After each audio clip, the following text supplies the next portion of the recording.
Bereshit, chapter 39. Yosef was brought down to Egypt, and Potifar, an officer of Pharaoh's and captain of the guard, an Egyptian, bought him from the Ishmaelim who had brought him there. Adonai was with Yosef, and he became wealthy while he was in the household of his master the Egyptian. His master saw how Adonai was with him, that Adonai prospered everything he did.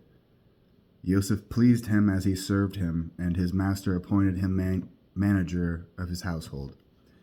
He entrusted all his possessions to Yosef. From the time he appointed him manager of his household and all his possessions, Adonai blessed the Egyptian's household for Yosef's sake. Adonai's blessing was on all he owned, whether in the house or in the field, so he left all his possessions in Yosef's care. And because he had him, he paid no attention to his affairs, except for the food he ate. Now Yosef was well built and handsome as well.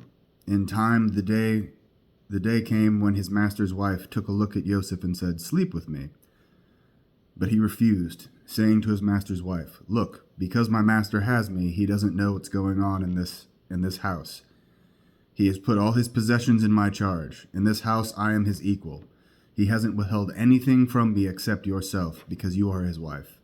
How then could I do such a wicked thing and sin against God?" But she kept pressing him day after day. Nevertheless, he didn't listen to her. He refused to sleep with her or even be with her. However, one day, when he went into the house to do his work, and none of the men living in the house was there indoors, she grabbed him by his robe and said, "Sleep with me." But he fled, leaving his robe in her hand, and got himself outside.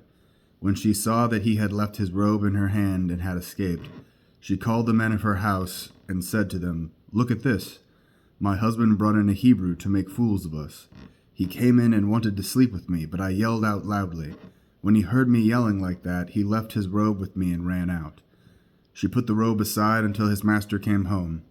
Then she said to him, "This Hebrew slave you brought us came in to make a fool of me. But when I yelled out, he left his robe with me and fled outside." When his master heard what his wife said as she showed him, "Here's what your slave did to me," he became furious. Yosef's master